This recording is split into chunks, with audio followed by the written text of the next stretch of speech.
खरं तर महाराष्ट्रात धक्कादायक निकाल लागले, मात्र साताऱ्यामध्ये या ठिकाणी भारतीय जनता पार्टीचे उदयनराजे भोसले विजयी झाले।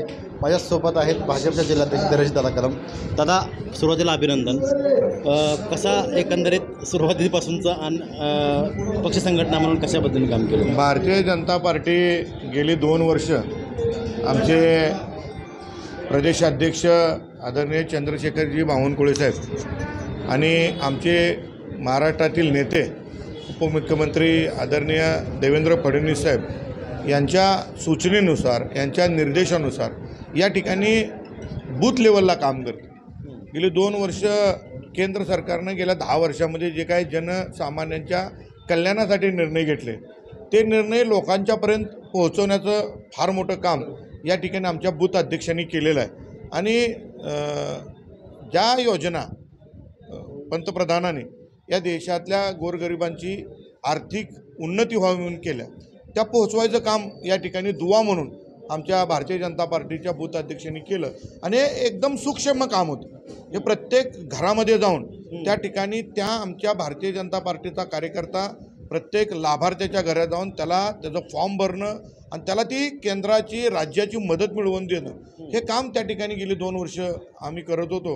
आणि पक्षीय जे काम होतं त्यामध्ये वेगवेगळ्या प्रोग्राम्स जे दिले होते पक्षानं, ते प्रामाणिकपणे आमचे बूथ अध्यक्ष राबवत होते।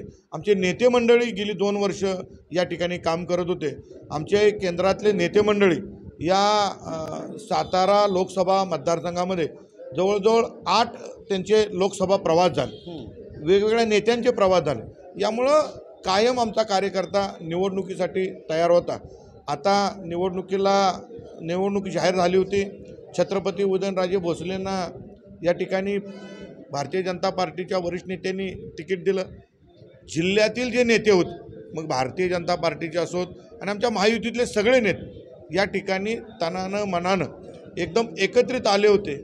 आणि आदरणीय यशस्वी पंतप्रधान नरेंद्र मोदी साहेबांना यावेळी 3ऱ्यांदा पंतप्रधान करायसाठी सातारा जिल्ह्याचा खासदार छत्रपती उदयनराजेंच्या रूपानं विजय करून दिल्लीला पाठवायचा हा निर्धार केला होता। आणि तुम्हाला सांगायचं म्हणजे या ठिकाणी आमच्या सगळ्यांच्या मनामध्ये गेल्या वेळेचा छत्रपती उदयनराजेंचा पराभव आमच्या काळजातला पराभव आहे। तो आम्हाला पटलेला नव्हता, कारण छत्रपती शिवाजी महाराजांचे थेट 13वे वंशज आणि छत्रपतींच्या गादींचा अपमान हा या सातारा जिल्ह्यातल्या जनतेलाच पचलेला नव्हता। परंतु यावेळी ती चूक या सातारा लोकसभा मतदारसंघातील, सातारा जिल्ह्यातील जनतेनं दुरुस्त केलेली आहे। आणि छत्रपती उदयनराजे भोसलेंना या सातारा लोकसभेतून अतिशय सन्मानानं नरेंद्र मोदी साहेब यांच्या जोडीला पाठवलेले आहेत। आम्हाला खात्री आहे की आदरणीय आमचे खासदार छत्रपती उदयनराजे भोसले हे त्यांच्या या कार्यकालामध्ये गेल्या वेळेपेक्षा दुप्पट वेगानं काम करतील आणि जनतेच्या ज्या अपेक्षा आहेत त्या ज्या जनतेनं अपेक्षा व्यक्त केल्यात त्या पूर्ण करायसाठी अतिशय चांगलं काम करतील अशी मला खात्री आहे। दादा, महत्त्वाचं म्हणजे हा मोठा संघर्ष होता। सुरुवातीच्या काळात उदयनराजे भोसले काही फेऱ्यामध्ये पिछाडीवर होते, मात्र कराड दक्षिण आणि कराड उत्तर या 2 मतदारसंघात जर विचार केला तर गेल्या वेळी ह्या दोन्ही मतदारसंघांना 80,000 म्हणजे लॉस होतं, उदयनराजे भोसले लॉस होते। हा लॉस भरून काढलेला आहे, म्हणजे विजयाचे शिल्पकार खरं तर दक्षिण उत्तरच म्हणता येईल का? खरं तर तुमच्या प्रश्नाला उत्तर देताना मी मुळातच धन्यवाद म्हणेन, कारण मी स्वतः कराड उत्तर विधानसभा मतदारसंघामध्ये काम करतोय। गेल्या वेळी 60,000 मताचं कराड उत्तरमध्येच या ठिकाणी उदय महाराजांच्यावर मताधिक्य होतं। परंतु यावेळी प्रत्येक नेता केंद्रातला असू देत, महाराष्ट्रातला असू देत, आल्यानंतर कराड दक्षिण आणि कराड उत्तर, कराड दक्षिण आणि कराड उत्तर, त्यामुळं आम्ही एक मायक्रो प्लॅनिंग या ठिकाणी केलं।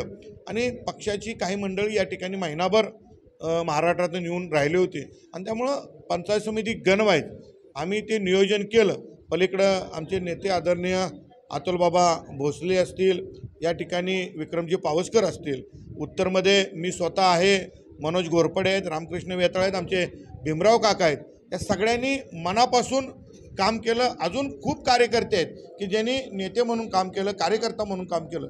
आणि आपला बूथ, आमचं वाक्यच आहे ब्रीदवाक्य, मेरा बूथ सबसे मजबूत, बूथ जीतो इलेक्शन जीतो। का दोन घोषवाक्याप्रमाणे आम्ही या ठिकाणी कराड दक्षिण आणि कराड उत्तरमध्ये काम केलं. मी तर हे मनापासून भारतीय जनता पार्टीचा जिल्हाध्यक्ष म्हणून कराड उत्तर आणि कराड दक्षिणमधील सर्व मतदारांना मनापासून वंदन करेन, त्यांचं आभार मानेन की तुम्ही या ठिकाणी आमची मान ताठ ठेवली. आणि दुसरा एक विषय असा आहे की मुद्दामून आम्ही आपल्या देशाचे पंतप्रधान आदरणीय नरेंद्र मोदी साहेब यांची सभा कराड या ठिकाणी ठेवली होती आणि कराडमध्ये ठेवल्यानंतर नरेंद्र मोदींना भेटणं, देशाचा पंतप्रधान त्या ठिकाणी येणं आणि त्यांचे विचार ऐकणं याचासुद्धा प्रभाव कराड उत्तर, विशेषतः कराड शहर असेल, कराड उत्तर आणि कराड दक्षिणमधील लोकांच्यावर झालेला आहे. आणि त्यामुळंच आपल्याला या ठिकाणी कराड उत्तर आणि कराड दक्षिणमध्ये यश मिळालं. नुसतं कराड उत्तर कराड दक्षिणच नाही तर सातारा विधानसभा मतदारसंघात सुद्धा मोठ्या प्रमाणात आम्हाला मताधिक्य मिळालं. कोरेगाव विधानसभा मतदारसंघात सुद्धा आम्हाला मोठं मतदान मिळालं. आम्हाला थोडं वाईमध्ये मताधिक्य मिळालं नाही, त्याची खंत जरूर आहे, परंतु ती पुढल्या काळामध्ये तिथं दुरुस्त करता येईल.